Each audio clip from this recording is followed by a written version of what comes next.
अस्सलाम वालेकुम। अक्सर मैं कहता हूँ कि इंसान अपने वालिदैन को ख़ुद नहीं चुनता।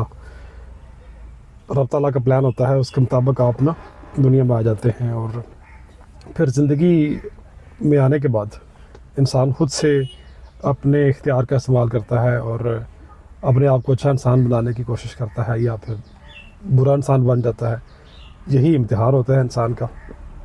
तो हमारे जो वालिदैन थे ना, यानी पिछली नस्ल या उससे पिछली नस्ल, वो थोड़े ना जलाली किस्म के थे। और जलाल आप समझते हैं गुस्से वाला, और गुस्सा भी ऐसा कि अपने गुस्से से ना दलील की क्या कहना चाहिए, दलील का सत्यानाश, और गुस्से वाला जो मामला है वो ऊपर। तो हमारे वालिदैन कुछ इस तरह के हैं, या उस नस्ल के जो अफराद हैं कुछ इस तरह के हैं। दलील कम सुनते हैं और वालिदैन के मुकाम से ज़्यादा बात करते हैं कि हम ऊँचे मुकाम पर खड़े हैं या आपके वालिदैन हैं। दूसरा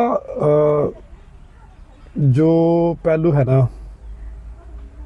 पेरेंटिंग का, वो है फासला हमारे दरमियान और वालिदैन के दरमियान कुछ ज़्यादा ही होता है। यानी इतना फासला कि हम बातचीत भी शायद उस तरह से खुल के नहीं कर सकते ना, क्योंकि वालिदैन ने वो स्पेस दी नहीं होती, या फिर वालिदैन को मौका नहीं मिला होता कि वो स्पेस दें या बैठें अपने बच्चों के साथ, या उनसे अपने ख़यालात शेयर करें या उनके ख़यालात सुनें, और एक ऐसा रिलेशनशिप डेवलप हो जिसमें गुंजाइश का पहलू हो, जिसमें बात करने का पहलू भी निकलता हो और मुकालमे की फ़ज़ा भी पैदा होती हो। तो वालिदैन जमाली और जलाली और ख़याली रहे ना। तो बहरहाल ये मेरा अलमिया नहीं है, ये सब का अलमिया है। आज के वैसे वालिदैन यानी हमारी जो नस्ल है ये फिर अकोमोडेटिव है। मुकालमे की जो फ़ज़ा है वो भी कोशिश करते हैं कि बच्चों के साथ हो, और ख़्याल के लेवल पर भी बच्चों के साथ एक मुकालमा होना चाहिए। बच्चों के सवालात को भी वेलकम करना चाहिए।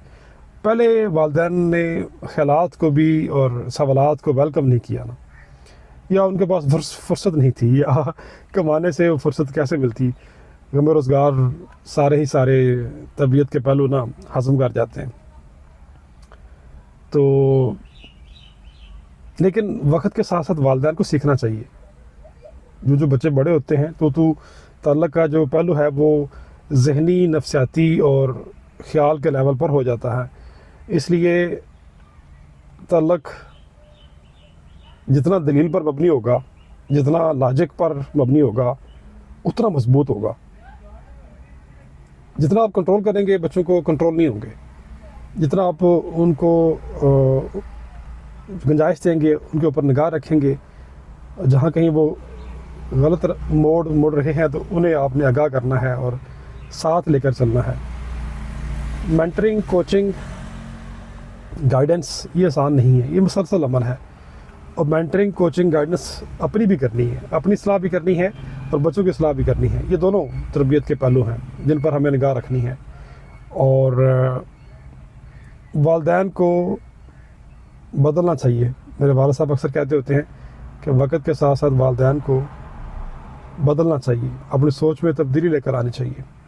ऊंचे मुकाम पर नहीं बैठे रहना चाहिए। बच्चों को आस्ता आस्ता अख्तियार मुंतकिल करें, बच्चों को एम्पावर करें, एजुकेट करें, इनलाइटन करें, ताकि वो बरसरे इक़्तिदार आकर अपने बच्चों की परवरिश सही तरह से कर सकें और नस्ल साजी और कौम साजी और जहन साजी और शख्सियत साजी हो सके। शुक्रिया।